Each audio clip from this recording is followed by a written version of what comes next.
All right. Hello, everyone. Welcome to On the Park Bench, a public square conversation brought to you by the Congress for the New Urbanism.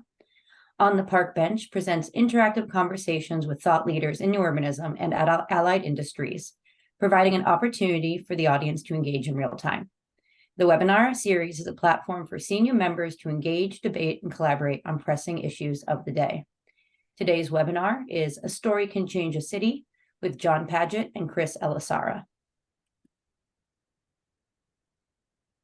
And you can share your thoughts on hashtag #OnTheParkBench at www.tinyurl.com/OTPBfeedback.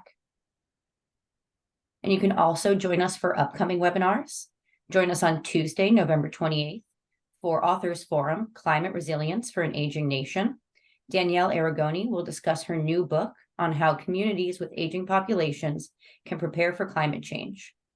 And on Tuesday, December 19th, you can join us for Planning for Physical Activity.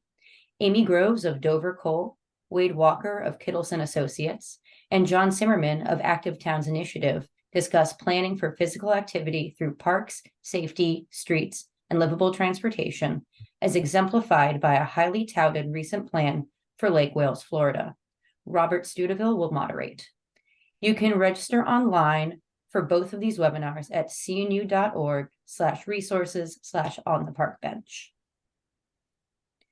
And be sure to save the date for our 32nd Annual Congress. CNU 32 will be in Cincinnati, Ohio, on May 15th through 18th, 2024. This is the premier national event bringing together policymakers, planners, urban designers, developers, advocates, students, and more to engage with the trends and challenges related to building community. You can learn more at cnu.org/CNU32. And we also have lots of opportunities for you to participate in the lead up to CNU 32. If you are a CNU member, be sure to propose your charter amendments by December 3rd. Charter amendments will elevate those aspects of our shared practice that members consider fundamental to new urbanism. Also, please remember to submit session proposals for CNU 32. We are soliciting proposals for classes and meetings with an emphasis on sessions that explore the Congress focus of restorative urbanism. Those are due December 5th. And finally, the 2024 Charter Awards are open for submissions through the end of the year. Winning projects represent major contributions to building more equitable, sustainable, connected, healthy, and prosperous communities. Submissions are due December 31st. And now for today's webinar. John Paget is a documentary filmmaker focused on stories about cities, towns, and neighborhoods.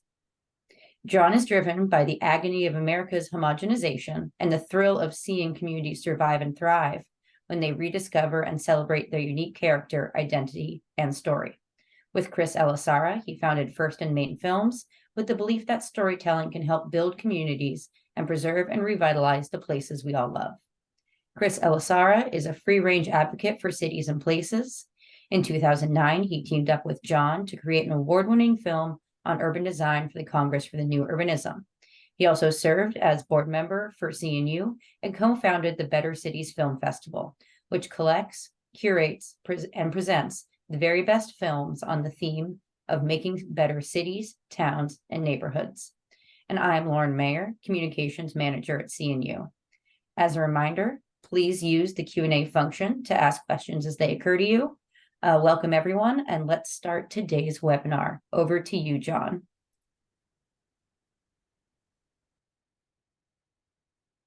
Oh, thank you very much. Great to be here along with Chris. Chris, good to see you. And we need to see the presentation, John, though. Yep, I'm going to start that now. Perfect.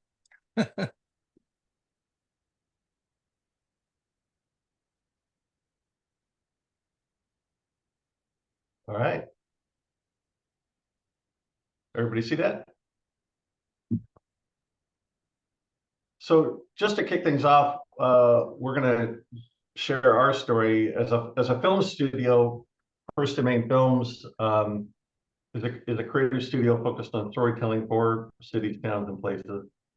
And what a film studio will do is often create a demo reel of all their best shots. And we wanted to do that, but we also wanted to do it in a way that shares our story and shares our belief that that a story can change the city. So we'll share that now.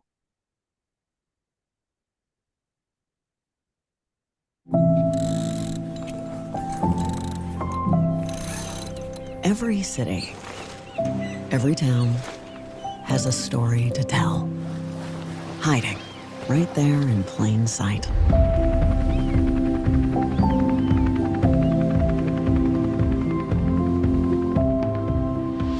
Maybe it is touching, historic, or unshakably optimistic. Perhaps it is gritty and self-determined. We find those stories and we tell them for you in film.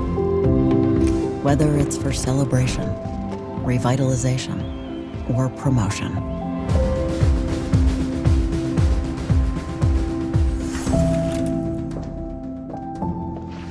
John Paget began his career creating award-winning films on America's Main Street.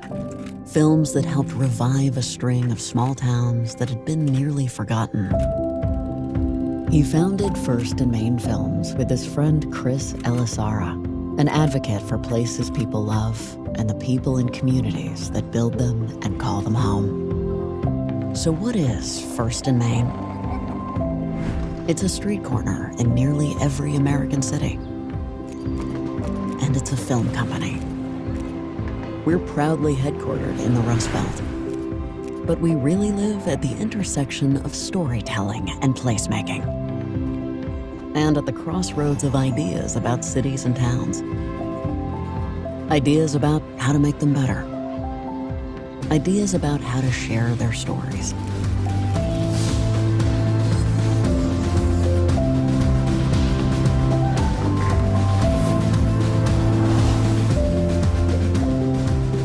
We've done this all over the world.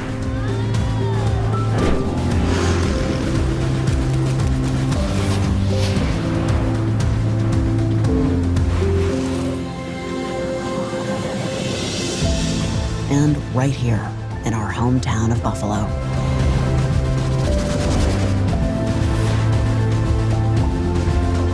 If there's one thing we've learned, if there's one thing we know, it's this. A story can change a city.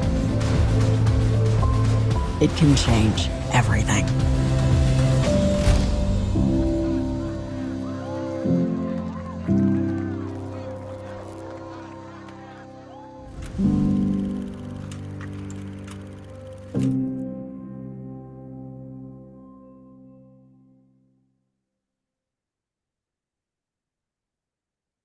Hey, it's great to be here.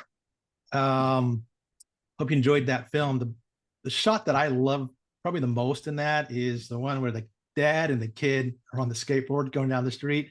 He just comes in that corner there. The kid is smiling and John's got the camera right there. I love that. And we make a pretty audacious claim in that, video and in this particular presentation that, a story can change a city. So we're just going to spend a few minutes of time here just talking about why we believe that. And our first argument is a culture argument. So we know that cities are made through human culture, our minds, our hands, and the stories that we share, the package of culture. And through the Better Cities Film Festival in First and Main, we bring the essential element of stories to C&U and to the new urban movement. Film, the flickering light of a screen, is the new community storytelling fire circle, where communal stories, wisdom, and meaning are exchanged. And we bring the bonfire, the new bonfire, to C&U and to new urbanism. C&U is most effective as an agent of change when it blends the mechanics. That is, everything on the left-hand side of the slide, the how and why of urban design, the planning, the architecture, design, development, construction, with the humanics, meaning, ethics, values, beauty, justice, the good life, and stories. And the mechanics of CNU are exceptional. They're innovative, they're piercing, and strategically focused on advancing its mission. And we're working through the Better Cities Film Festival and First and Main to help bring the same level of excellence, innovation, and strategic focus to the new urbanism storytelling. So when we blend CNU's mechanics with storytelling, we have an impact that's greater than the parts. That's our first thesis. And John's going to lead us into the next thesis. Well, Douglas Copeland coined this term, denarration, to explain the plight of Generation X originally. And he defined denarration as the process whereby one's life stops feeling like a story. And through our travels in storytelling, what we've discovered, and I think what a lot of other people are observing, is that this idea of denarration is now something that applies to our communities, to cities and towns. There are many forces of denarration at work. It's the loss of historic buildings and fabric that tie us to our story. It's the loss of storytelling happening through local newspapers. It's the loss of generational continuity as families are unable to age in place. So a lot of forces combine to where communities and places are losing that story, that narrative of their place. So the second point in our argument is why story is a vital part of new urbanism is we don't have the stories or enough of the stories that can fire the imagination to rebuild our cities and towns as walkable, mixed use, green, connected places. We've allowed sprawl, car-centric urban development stories, and the impact of that development and land use pattern to colonize our imaginations. So that's what we build. If we had to stop sprawl and revitalize our downtowns and small towns, we believe we need to restorify. And that needs to be a part of our toolkit, restorifying ourselves and our communities as a part of the new urban cult that we must stem the tide of denarration. And as you know, this is an important book. You want to talk about this for a bit, John? Sure. This is an amazing book written by James and Deborah Fallows. And they flew a small plane all across America for several years, visiting and revisiting over 100 different small towns to look at what towns were successfully revitalizing, how they were doing it, and what towns weren't. And so this is their book where they kind of present that story and the result of that. And it was very interesting in the final chapter, they identified kind of 11 hallmarks of a town that is successfully revitalizing. And one of those hallmarks was that the community knew its civic story. A town that was successfully revitalizing knew their story. They knew where they'd come from. They knew what challenges they had faced in the past and overcome. And they had a common vision for the future, a sense of where they were going. So it was very interesting to read this sort of independent confirmation that story and civic story is so important for communities.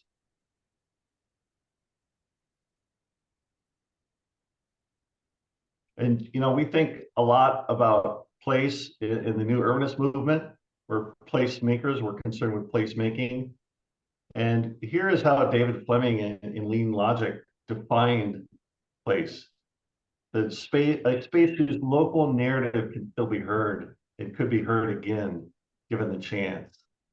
Place is the endangered habitat of our species. We believe that. And as we are going through a process to amend the charter, the first paragraph of the charter says and lists some of the things that contributing to the community building challenge that we currently face, and the charter is responding to it. It lists a bunch of those things: increasing separation of race and income, environment deterioration, loss of agricultural lands. And our argument is that loss of story, denarration also is one of the interrelated community building challenge issues. And so we're proposing an amendment to the CNU charter to include the loss of narrative or the denarration of places as a part of this one interrelated community challenge. Whether that's going to pass muster with the committee or not, if we, we don't know, but we believe it, and we're going to, throw that out there. And we know that's going to be debated, but whether that passes or not, if you're having trouble thinking about the relevance of storytelling in urbanism, think about the current state of the 15-minute city. It became prominent, celebrated, and had momentum. And then it slammed into a story that put the brakes on it. And now it faces headwinds. None of the mechanics changed, just the story about the 15-minute city changed.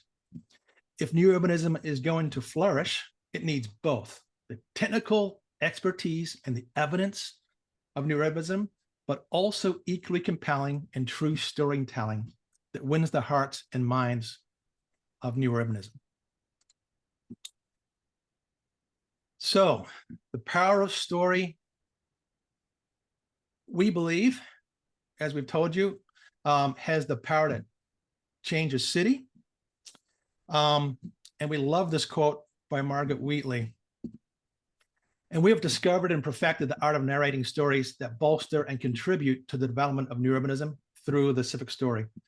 And the principles of the civic story is a tool that can use for engagement, community support, and courage for change, and the understanding of how to change. And John's going to now walk us through some of the techniques that we use to tell a story that you need to probably know if you're going to start telling stories in your practice.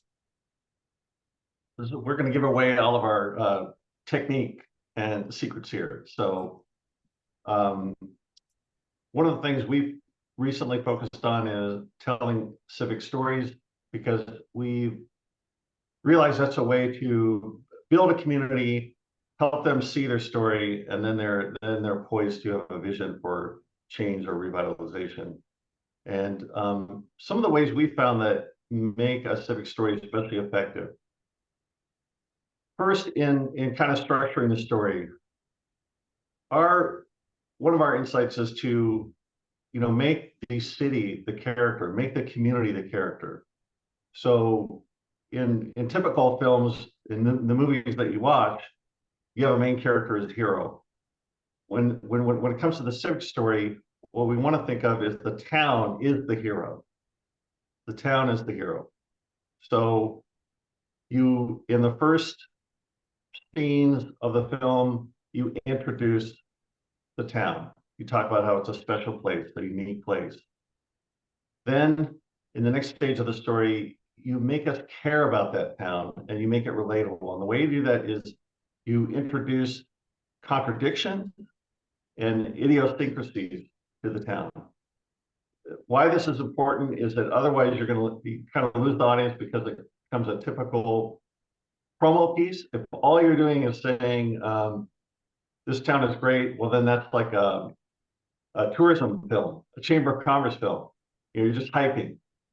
So you want to make it real, and you want to introduce some idiosyncrasies to the place to make it really unique and relatable.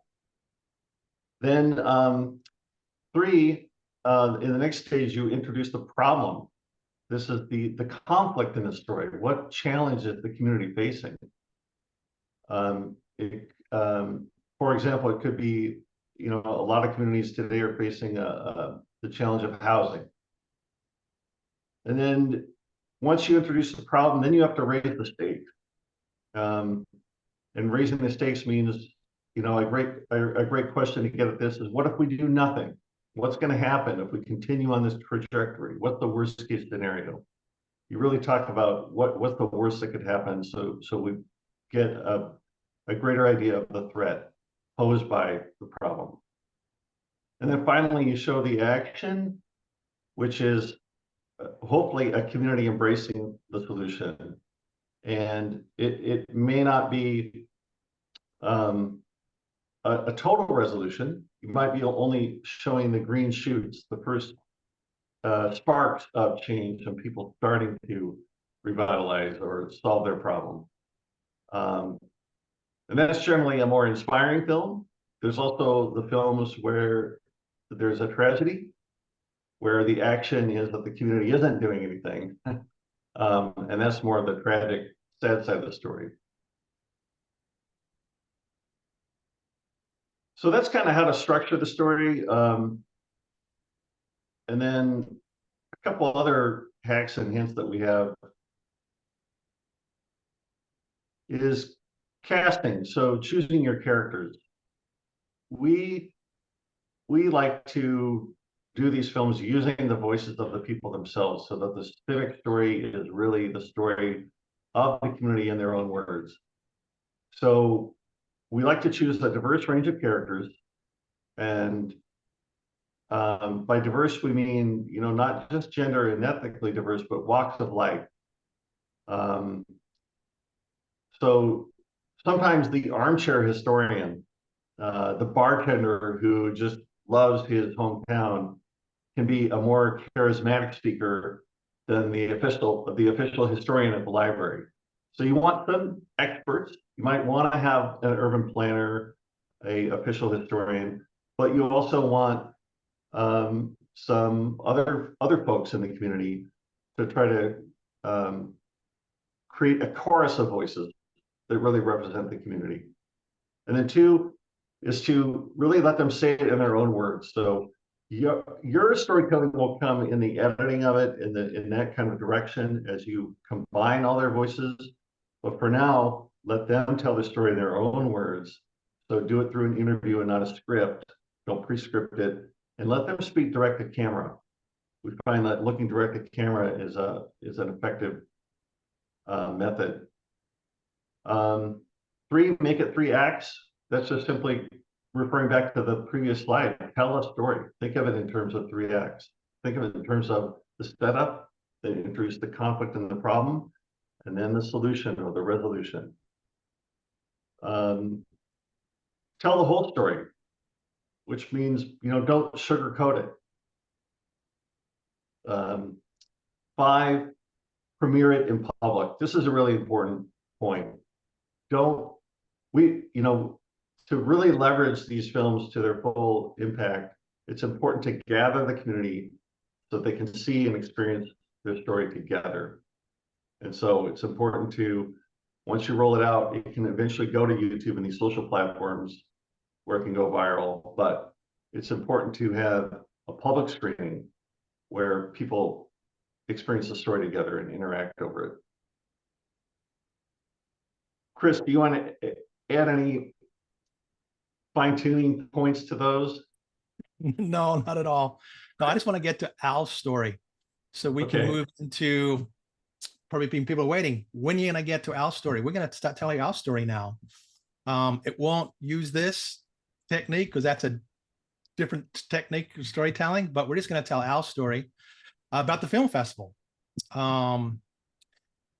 And the first thing I really want to emphasize is that CNU was the place that this festival was born from.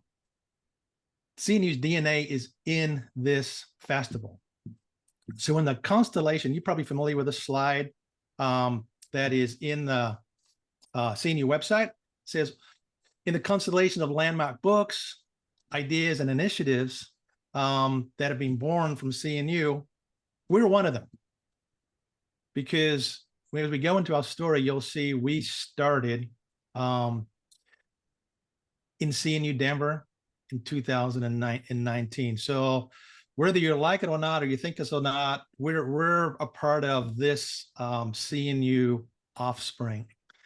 John, why don't you tell us how it all started? Well, it all started, we have been following CNU for years. You know, when I look at that photo of the founders of CNU in Alexandria in 1993, at that time, I was a filmmaker on Route 66, which our opening film alluded to, going through these Main Street towns and looking at what was happening to towns across America.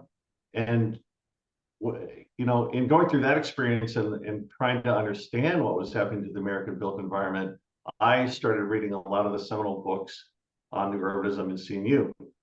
Became aware of the Congress for New Urbanism.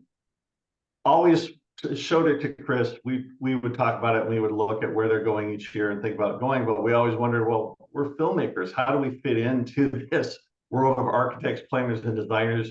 You look at the conference schedule and look at the topics that they're going over, and we just felt, you know, where do we fit into this? As we're filmmakers, we're huge fans of this, and we understand it, and we know it's important, and we want to tell stories about it.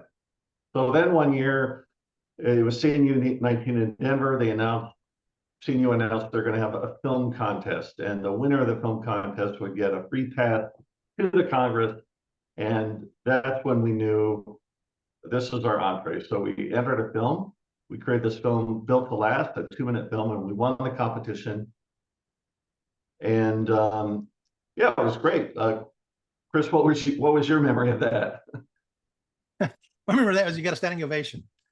So we went from outsiders, complete outsiders, no one knew us from the doorpost, to insiders in 2 minutes with that standing ovation. And that's basically said we belong to this community and we had something to offer the community. And so that got us rolling and really encouraged to do what we're doing today. And then, you know, the conversation that we were having, as John was mentioning, John's brother, living in LA at the time, was a part of the conversation. He was seeing the films that we were showing and developing, and that inspired him and his buddy, Joel Cartahadian, to develop a book club called Noodles and New Urbanism. So they would eat lunch at a noodle shop and then read a New Urbanism book and have a conversation. And that is how the festival got born, at that Noodles and Urbanism book club. And the idea led to them saying, hey, let's do a film festival. All this thing kind of came together because Josh was managing the Acme Theater in Hollywood at the time. So he said, let's do it. Yeah, I mean, I think that's exactly right. But I think the book club wasn't, Noodles and New Urbanism sounds fun, but I think one of their frustrations was that they couldn't get all their friends to read these books, you know. And, right. And so they thought, okay, next plan B was, let's do a film festival. Maybe they'll come and watch these short films.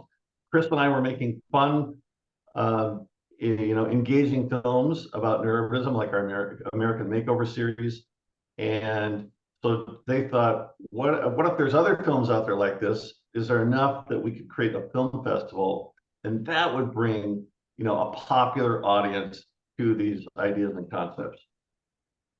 Yeah. So from the very beginning, Joel and Josh, they were releasing the film festival to galvanize action, catalyze Midtown Los Angeles grassroots urban activism, bike infrastructure, transportation, housing, getting elected officials that understood new urbanism onto the council. So it's always had a purpose. And so this is an example of one of the tours on those first New Urban, at that time called the New Urbanist Film Festival, in probably 2014 or 2015. So there's the bike ride on the left, looking at the streets, and there's the proposed treatments on the right. So it's always had this DNA part of it as well. And it was in a theater, but it was also in the theater and on the street. So out on the street, they had a park lit.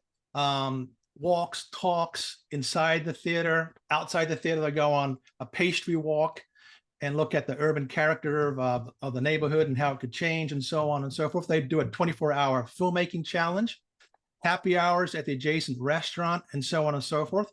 And then they invited prominent folks that you probably will remember here and there, 10 years, 15 years ago. There is Stefanos Polozoides. There's Rick Cole. And was also supported by the CNU board of California at that time. So Howard Blackson, Neil Payton, and so on and so forth supported the festival. And there's a photo of coming up, I think, of Howard and some of the others. And but something was happening that was never intended to happen. Do you want to talk about that, John? Sure. So, Josh launched this in a comedy theater that he was running right in Hollywood. And, but the people that were coming to this eventually started saying, wow, I'd love to be able to screen these films in my town. So they started asking Josh, could you put a reel together of the best films and I could take it to my community and show it. So kind of by popular demand, we packaged up this festival and figured out a way to take the show on the road. So they began doing screenings in other communities, what we call satellite screenings or local screenings. We helped other communities bring Better Cities Film Festival to their town so that these stories could really scale and go to new audiences and go beyond Hollywood. So that was not originally intended, but has really become the heart of the film festival. This is where we really reach, audiences at scale through partnering with local organizations to bring in Better Cities Film Festival for one night to show films. And this is an example of a variety of different recent hosts, and you can see that also they're really leveraging it. They're doing events with panels, with programmings, with creating a placemaking festival around the film festival. So there's a lot of other elements that go into it that extend beyond just showing the films.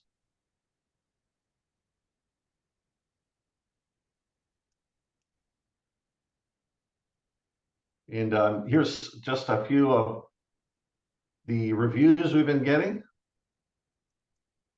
Chris, feel free to read a few of these if you want, as they dissolve up here.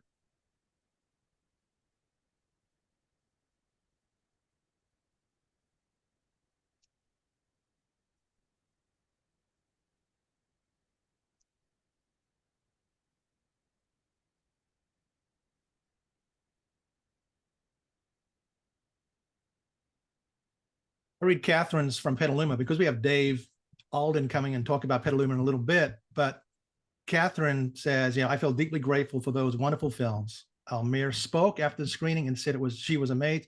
He was amazed. He was jazzed, not amazed. He was jazzed and inspired. So, you can read the rest of those reviews, but this is what we're trying to do with these satellite festivals, have this type of effect, and it seems to be working. And I think one of the important elements of the Better Cities Film Festival is there is a lot of media out now and a lot of videos about new urbanism ideas and concepts that you can find on YouTube. There's just so much content out there, but we're just adrift in it. The key thing that Better Cities Film Festival does is it gathers. It has the power to gather community into a room together for a night to experience these ideas and this inspiration all at the same time, the same moment, in the same place, where they can interact afterwards and kick it around. And that's really unique. It's a really unique facet of the film festival. So, but continuing our story, Josh, my brother, who founded this innovative New Urbanism Film Festival, in 2018 went through quite a life change. In 1 year, he both got married, and he enrolled in seminary to become an Episcopal priest. So as part of that, he moved across the country out of Beverly Hills to Alexandria to enroll in seminary. And as part of that, he had to put the film festival on hiatus. And at that time, it was unclear. The future of New Urbanism Film Festival was unclear, and wasn't sure what was going to happen. But before it died, Chris and I talked more with Josh and said, not so fast. And we offered to acquire it and work with Josh, retain Josh in his key role as the festival director, but to take it on and invest in it and build it. And as part of that, there was a decision to rename it and rebrand it and to change the venue. Since we had lost the theater venue in Hollywood with Josh's move, where to hold the festival was an open-ended question too. So that was it. That was a key juncture. And we relaunched with our new name and new brand in Louisville at CNU 27. And Howard makes another appearance. There's Howard. At the best party. Yeah. From our biggest backers, Howard Blackson. Yeah.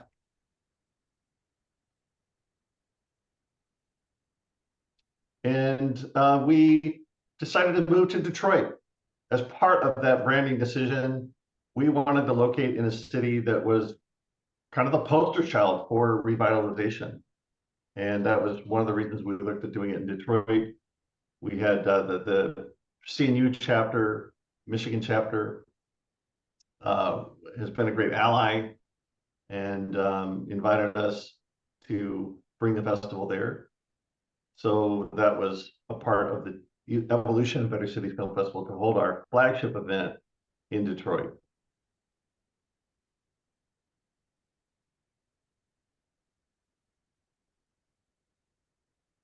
And this is a few photos from our festival this year in Detroit. We were at Campus Marshes, which was, Chris, do you want to talk about that? Well, yeah, I mean, this was our 10th anniversary festival, so it was really a big festival for us to celebrate those years, the years that you were just been walking through the story with us about. And we celebrated with the Downtown Detroit Partnership, and this is Campus Marshes on the opening night. And then we moved after the opening night to Wayne State University and to the theater there, and we'll show some photographs of that. But this is the opening night. It poured rain. It was completely soaking raining that day. But luckily we had this bomb-proof tent, which kept the patrons and the bar totally dry. So we can have a great night of film and celebration. The red carpet was out, the popcorn was there, and we showed the two films, The Placeman and The Engine Inside, a film about biking that night. And to do it in Campus Marshes, the heart of downtown, and a place that helped turn Detroit around was pretty special. And if you don't know anything about the festival, we just want to show you just this little film that tells you what the festival is all about.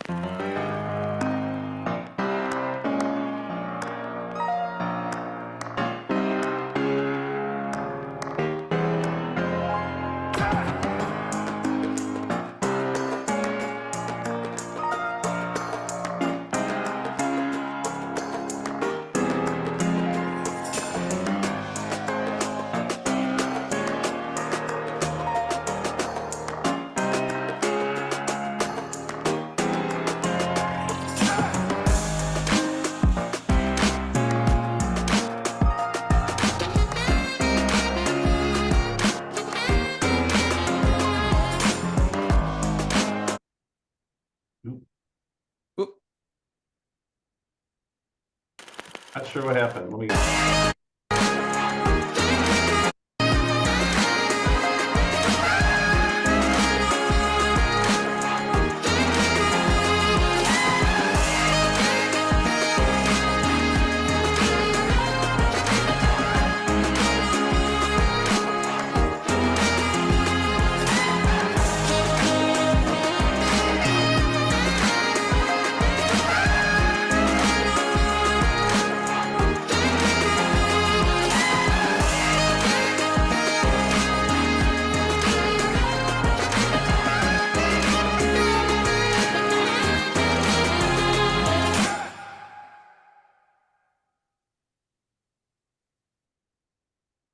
So that's our promotional video, explainer video of the festival.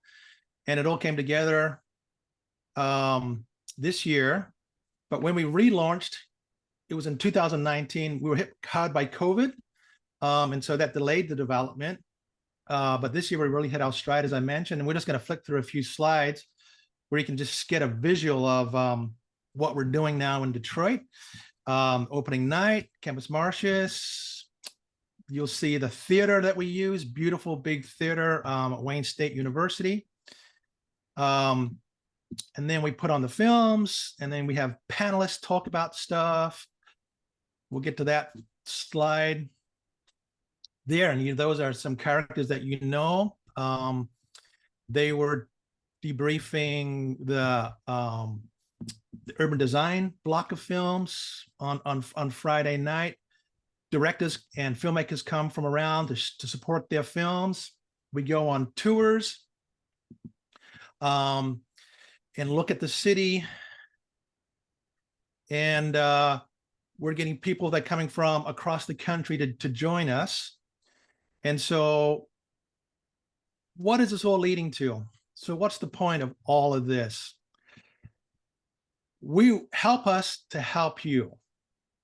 And John's going to talk a little bit about that. And then we're going to bring Dave in to see how we've helped him in Petaluma. And then we're going to go to questions and answers. So, John, how can we help folks? Well, you know, I think when we renamed and rebranded, we hope to reach new audiences. And I think it's been working.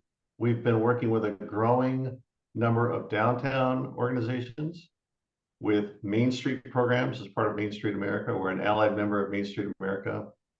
We've been to 2 World Urban Forums. And so this is the sort of story at scale as strategy has been working as we've been able to take the film festival into more and more communities. So you may wonder how to do it, right? Is that what we're on to? Yep. Here's a few photos from recent screening events. And Dave. yeah, we want Dave in now because we realize you may be wondering how to do this. How do you host a Better City Film Festival screening? And step one is you go to our website. There's a button for book a screening. You can book a screening. The most popular option of the options that we offer is a custom curated screening. That allows you to work with Josh, the original founder and festival director, to select from our library of 1,000 films a custom playlist of films, you know, really designed to speak to your community and whatever challenges and issues it's facing. Then you need to find a venue. Here's a photo that shows kind of a variety of venues. You see an outdoor venue from Mexico where they had a pedal-powered movies projector screen that was with the Placemaking Summit. You see a variety of venues. You know, a downtown theater works great, but there's also kind of other rooms that you can use to do it. And then once you've curated a custom playlist, we edit that for you and send you that file, and it's ready to play for your talk. And I think the really powerful experience is when you build more around the event, like a panel, a tour, a placemaking festival. And one of the hosts that did a good job of that was Petaluma recently, and we wanted to bring Dave on to talk a little bit about what they did and what their experience was like. Okay, that was an awfully broad question to pose, but probably 2 insights. The easiest things we had to do was to work with Josh, you folks. We laid out sort of what our thoughts were for Petaluma. He came back with a good range of films. We engaged quickly with those, went through them. I think worked very quickly and effectively to come up with a reel that truly did make sense. The other thing that was surprisingly easy for us was raising sponsorships between the city, other nonprofits, professionals in town, developers. I mean, we had assumed going in that we were going to have to make this project break even based on ticket sales. Ticket sales were virtually irrelevant. Sponsorships alone were enough to make us profitable, and we truly did end up with the net revenues when we got done. Securing venues was actually a little more difficult, and just sort of figuring out how to position ourselves in the community. This was our first time, hopefully the first time of many. We are now talking about what we're going to do in 2024, and we learned a lot of lessons. And we will be smarter next year if we do proceed.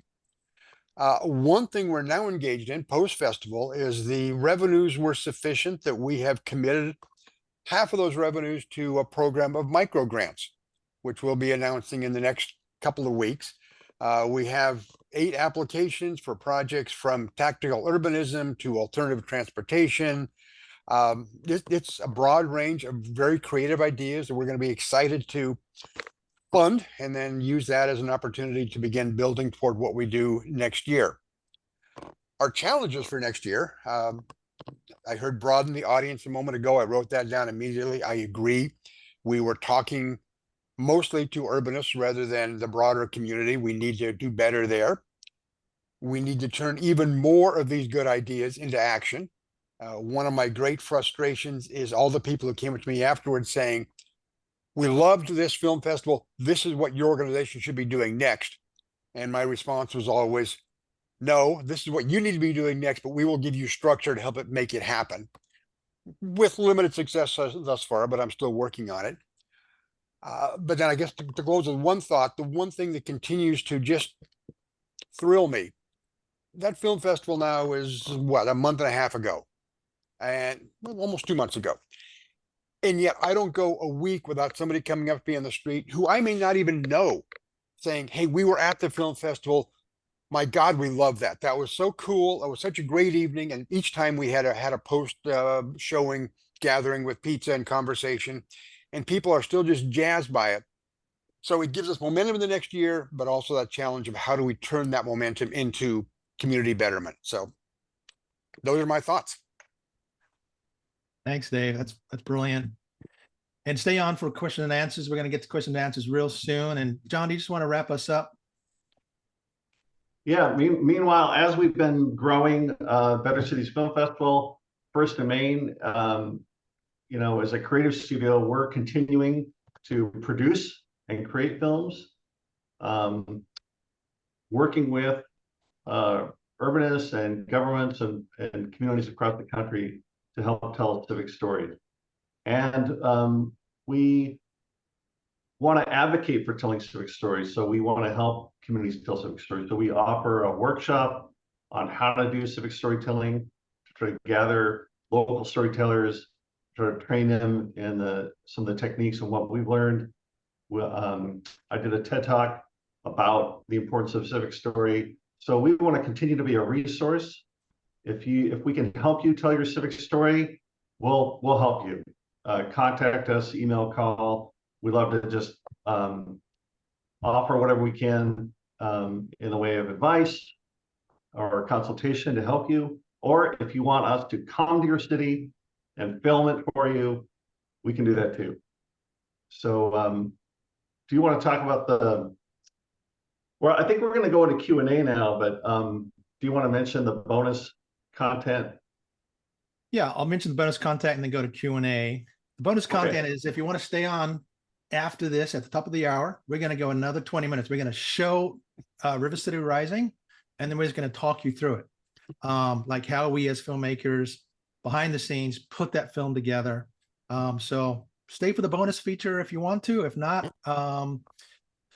we appreciate you being here. And so let's go to Q&A. Wonderful. Thank you so much, Chris, John, and Dave. That was a really excellent presentation. I will just ask a couple questions that I had, and then I'll go and open it up to audience members. The first question I had is, what are the biggest changes or developments you've seen in the films being screened since this festival first began? I'll take a shot at that. And there's two things I think from my perspective. One is there has been, as John said, there's a lot of explainer films that are being produced, and we need explainer films. We need educational films that tell people what urbanism is about on particular points. And some of those are really excellent. And a lot of the first bunch of films were like those explainer stuff, some really well told. We're seeing now more of the full story arc of film being submitted to the festival and being selected by us. The quality of the storytelling has gone up in a big way over these 10 years. And for example, this year's winning short film was by an Academy Award winning documentary filmmaker. And it's a beautiful film called They Came From All Over.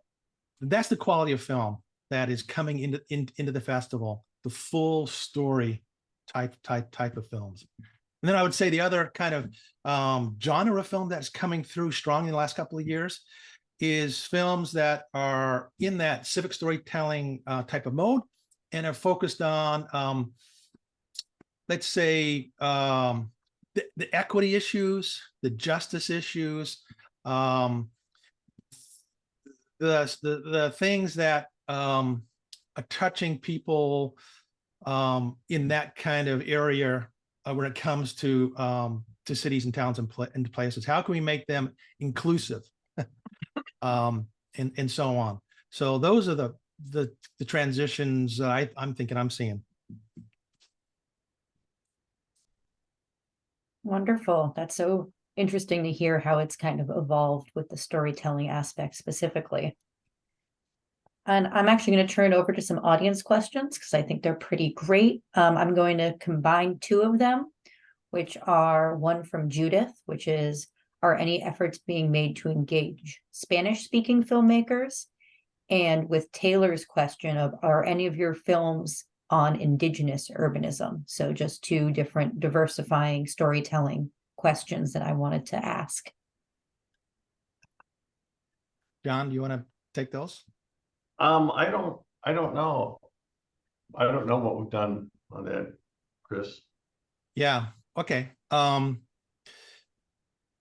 On the Spanish-speaking filmmakers question, yeah, we have had a variety of different films from Spanish filmmakers entered in the film. Some have been subtitled, and we encourage filmmakers from around the world to submit their films in whatever language that is the local language of the filmmaking and subtitle them. We're happy to show those, and we have shown them in the past. And for the indigenous, we showed I Am Kanaka, which was about indigenous Hawaiian culture and leadership in this particular edition of 2013. And so there have been indigenous stories in the film festival. The other one we did this year was also about seagrass and about it sounds kind of like tangential, but it was basically an environmental film because one of our subjects is better environment. And this was a film about seagrass in, I think it was Sydney Harbor. And it was a combination of indigenous caretakers caring for that marine environment with the local scientists and working on land use that would protect the seagrass. So, and that obviously got into urbanism. So it was that whole, full orb story that included indigenous stories. And that was also an award-winning film. I think it's called, remember the title of that film, John? I think it's called something Seagrass. Seagrass for Sea Change. Yeah, Seagrass for Sea Change. So those are two indigenous stories that were in the film festival this year. And I'm thinking of other, language films, like when we do the UN Habitat Better Cities Film Festival at Word Urban Forums, we really select from the films that are submitted a little bit more broadly than the one in Detroit, the flagship festival in Detroit. So we bring in, stories from Africa, Asia, Europe, and so on and so forth, and bring those languages into that UN venue, because that's a more diverse international audience. And so absolutely bring those films. Wonderful. Very cool to hear about all the different ones you've been screening. I have another question here from Kaylin Holmes, who is a 3-time Satellite Festival coordinator in St. Catherine, the St. Catherine's edition. And she has a question, which is, any tips for how to attract wider, more diverse audience of attendees beyond usual progressive thinkers? And I think this is a question for all three of you.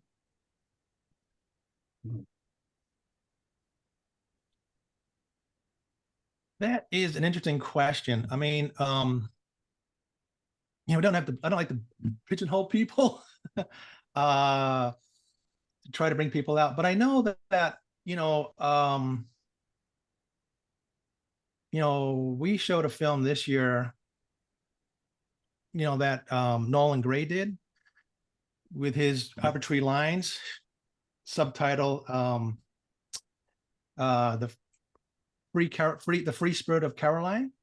So Arbitrary Lines, the free spirit of Caroline. So that free spirited YIMBY kind of movement may be a film to highlight, to bring in perhaps non-progressive folks, as it were. I mean, there is a coalition, right, of everybody, but if you want to bring in those non-progressive types, that may be a film that would kind of speak to that audience, maybe. And I could be stepping on toes here, but I'm trying not to. Anyway, so that's one thing I'm thinking of. And then bring in speakers.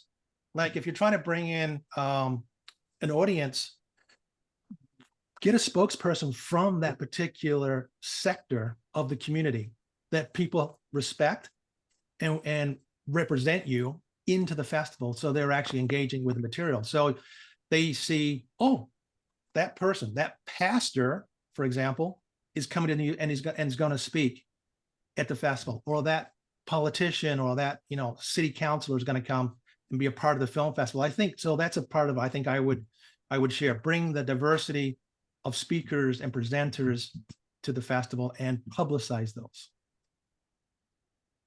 The only thing I would add is that I defer more to Kaylin and Dave about how to do that, because these are the people on the ground hosting screenings. And one of the things we've talked about doing and intend to do in the near future is convene a lot of our local hosts for a kind of conversation like this about what they have found to be successful, and so that they can share their ideas about and their experience about how to do this for each other and for the wider community that are prospectively kind of looking at doing this.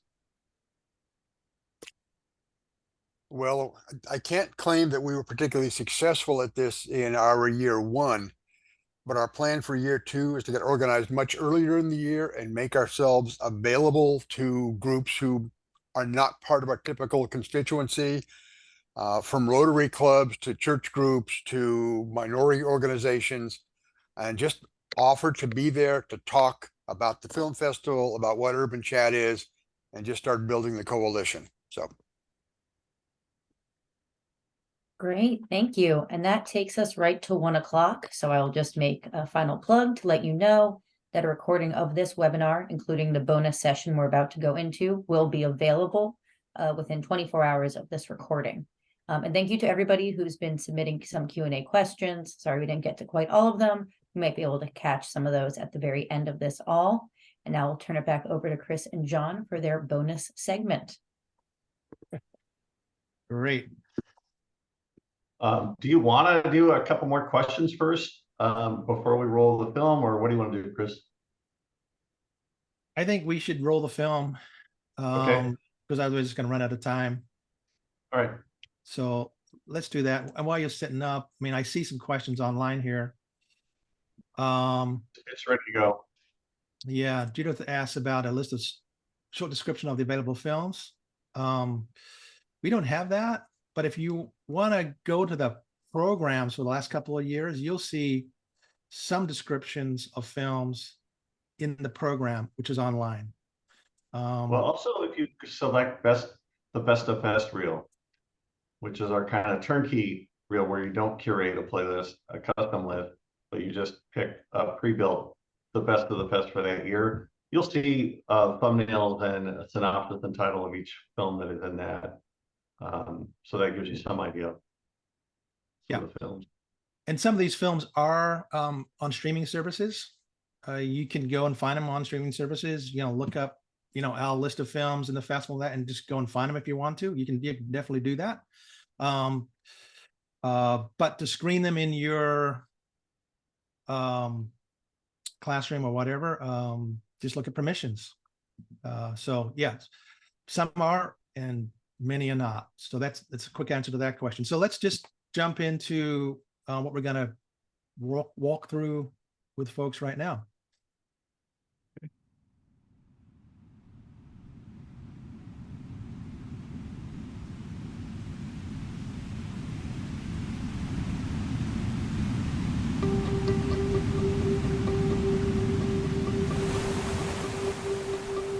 Spokane is an amazing place. We are the River City, the Skahet, the place of fast-moving water.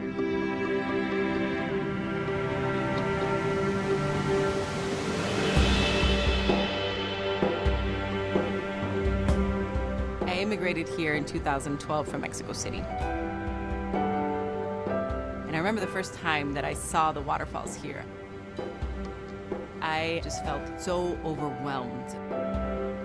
The Spokane River is the cornerstone of economic, social, and even spiritual life in our city. It is just incredible. Hundreds of years ago, thousands of years ago, we gathered at this sacred location to harvest our salmon. Today, Spokane is still that gathering place. Spokane is special because it's near nature, it's rich history. We are a gathering place for people to thrive. Spokane developed in the 1800s. It's supposed to be the next Chicago, all centered around the river. Shortly after the founding of the city in 1889, there was a devastating fire. The residents of the city resolved to build back and to build even better than what had been there. And Spokane becomes the largest city between Seattle and Minneapolis. In 1974, Spokane became the smallest city to host a World's Fair. King Cole and other civic leaders saw an opportunity to reconnect the city to the river. Now it's a place where people like to gather. It's beautiful. It just shows the resolve of the people and the resiliency of the people. I think it's the people that make Spokane special. People willing to collaborate and help you with your dream. I love Spokane. I love Spokane. I love Spokane because there's possibilities here. I personally am inspired by both the courage and the industry of those people who rebuilt the city. The very first electric streetcar was built in Spokane and began operation in Spokane only 4 months after the Great Fire. Spokane really grew in the streetcar era. That has left us with this legacy of fantastic urban neighborhoods. We are now at the Garland Theater in the Garland District. One of the great things about Spokane is it has different neighborhoods that each have their own special qualities. It creates that sense of family and ownership and a sense of place. We belong here and never want to leave. People have been here for generations. I love it here. It's a great city. It's a great city. That's why people are coming here. It's a great city.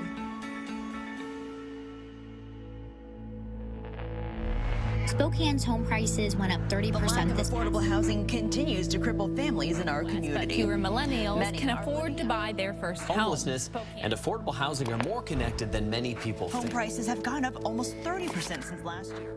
Spokane has grown tremendously over the last 20 years. We're seeing our prices escalate. Now we have a crisis. People that get up every day and go to work should be able to afford a home. And that's not the case in our city. You look in the Black community, we're seeing all-time lows in home ownership. We're talking about the highest amount of people being homeless. When the young can't come back to a city because they can't afford a home, or the elderly can't age in place. That's going to destroy that multi-generational rootedness here in the community.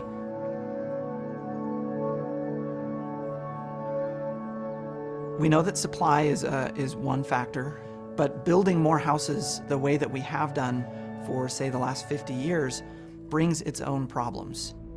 If Spokane continues to sprawl, we will not have the natural resources that have sustained us. Forests and waterways. Loss of farmland, overwhelming traffic problems. If we did nothing, our environment will get paved over, frankly. If we sat on our hands and just kind of let business as usual occur, ultimately I think we would lose something of what Spokane is. So the city collectively said, we're gonna listen. We are engaged in a community conversation about housing across the whole city. What is the community's vision for housing in the future here in Spokane? We really look to our history.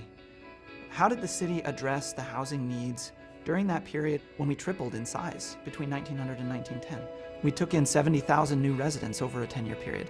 One of the strategies, without really understanding that they were even doing it, because it was just the way that they did things, was we incorporated a wide variety of housing types at a wide variety of price levels for a wide variety of housing situations and family situations, all in every neighborhood. Our historical neighborhoods like Cliff Cannon, Manitou, Brown's Addition, South Perry. Part of our effort now is to look back to those examples and incorporate that into the way that we build our city today. The city passed an ordinance, building opportunity and choices for all. That gives us some flexibility. Today we are proposing a pilot project to immediately increase capacity for housing across the city of Spokane. The Spokane City Council recently passed an ordinance that allows more flexibility for accessory dwelling units or ADUs. It would allow townhomes and duplexes in every residential neighborhood. It's a vision that includes affordable housing, healthy neighborhoods, economic advancement, and a community working together to achieve at the highest level. That's what we're trying to get back to do infill, to make walkable neighborhoods, that missing middle housing. The building types that have been allowed by zoning for the past 75 to 100 years are detached single-family homes and mid-rise and high-rise apartment buildings. Missing middle housing can provide housing for more people. It can provide housing for more varieties of families at a more affordable price point. They look like a single-family home. From the outside, you usually can't tell that there's more than one unit in it. And so they really fit into these low-rise walkable neighborhoods seamlessly. And it can provide small business opportunities for people in our community. Now we're seeing smaller builders come into this space. Builders of different ethnic background. We've applied for from the city and are going to build 2 additional fourplexes, 1 fourplex and 1 threeplex with an ADU, right? Now I have my home that I own, now I want to be an investor. With these changes, we now have the opportunity to build an ADU in the back of our home, and we'll be able to live our dream, which is to have a multi-generational home where my kids can enjoy their grandmother, and also we can contribute to increasing the housing in Spokane and providing more density in our community. How I can give back to the community while also building generational wealth. We didn't see this coming, but once the opportunity came about, we jumped right on it. If we could solve this, it would not only save our city, but it could also be a blueprint for the country, because this is something the entire country is experiencing. What an opportunity for Spokane. The work that Spokane is doing is really incredible. Spokane right now is at the brink of becoming an amazing city. And if we can dream it, we can probably do it.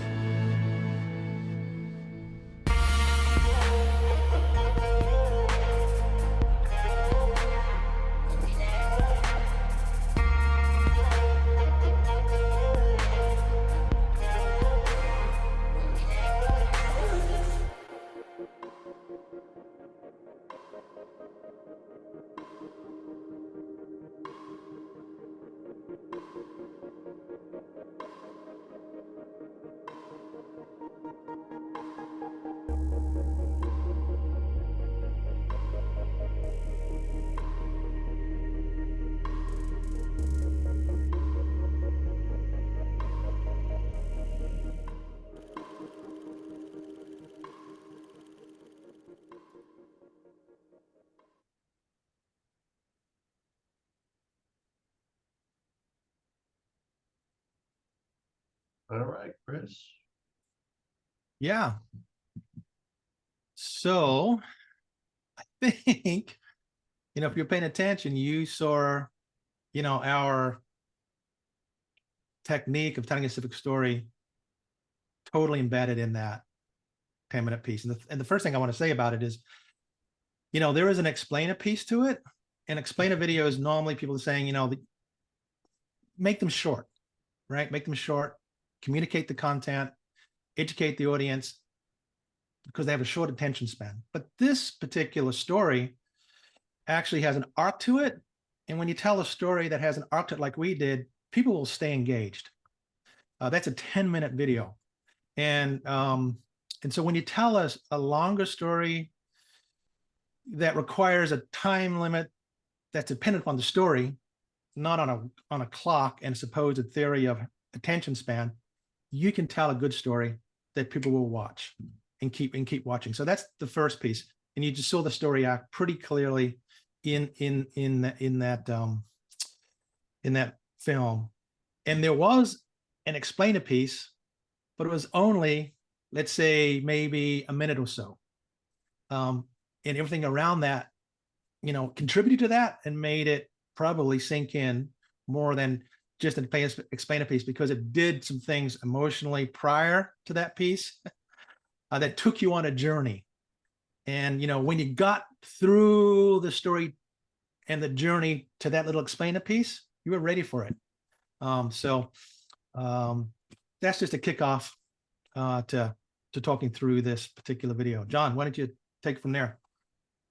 And I think one of the other things that it does is, and what we try to do in these civic story films is bring out some piece of the community's history where there was another crisis or challenge they faced in their story earlier in their history, to show that they met that challenge, that they rose to that challenge and accomplished something before. So in this case, it was both the Spokane fire, the Great Fire that destroyed their town, and then they rebuilt quickly, and the fact that they were able to bring the World Expo. They're the smallest city to ever host a World Expo. So this is a community that has done and accomplished incredible things and came back from immense, challenge.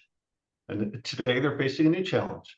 But by telling the story, we encourage, we instill courage in them to make a decision, to have a vision for today, to say we can do this. So I think that's an important element in doing a civic story, is to bring out the history. Without that history, it's going to be harder for a community to have a vision for the future. And a part of that is also belonging to the story. When it's your history and you're actually you're re-narrating the history of a town and a place, and you're a part of that place now, you can connect to the history, you feel belonging to that history. And then you're at a point where you can say, what's the future? Can I be a part of the future? Standing on the resolve and the lessons of the past. So a piece of that history is that I belong to it, and people want to belong. They want to belong. And that really is a part of why that history piece is really important. Do you want to say anything else, John, in terms of the techniques and some of the pieces there? I could, but I'm happy to just go to questions if there's some questions backed up and can interact a bit. Yeah. Yeah, thank you both so much for sharing that film. That was really excellent. There's a question here from Howard Blackson, which I think also relates to this film, which is, are there any long-term thoughts on the responsibility of being a visual library of place and town making stories that can be viewed 20 plus years from now and beyond?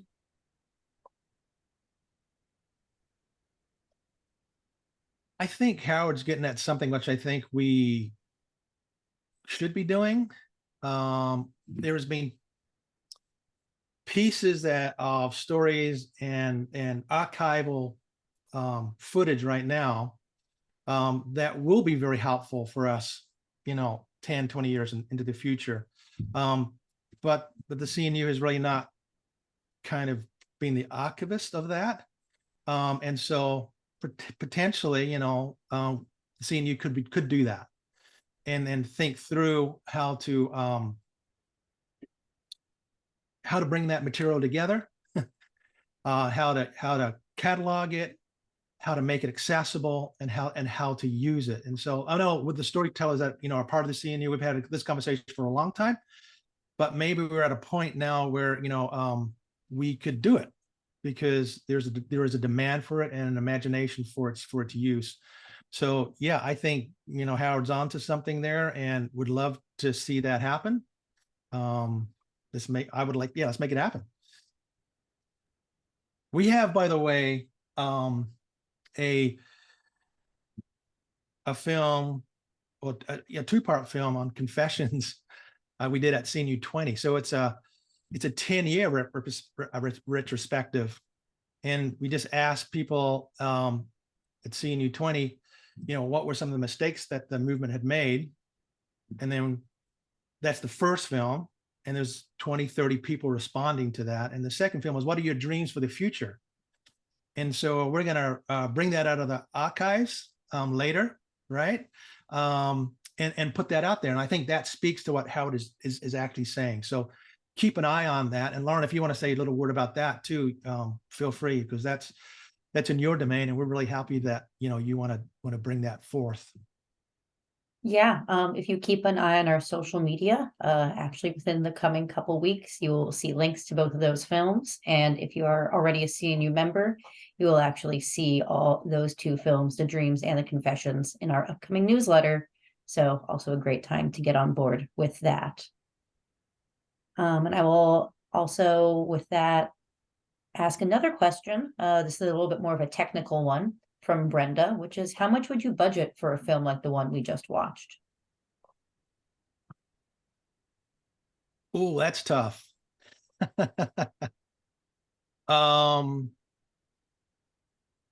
And that is an expensive film. I was going to put it out there. That's expensive. That's an expensive film. And it's expensive primarily because of what it's being used for, and the ROI on that particular film is large. And so you have to make films, I think, with that in mind. So what are you trying to achieve with a film? And put together a story and a budget and a production, creative.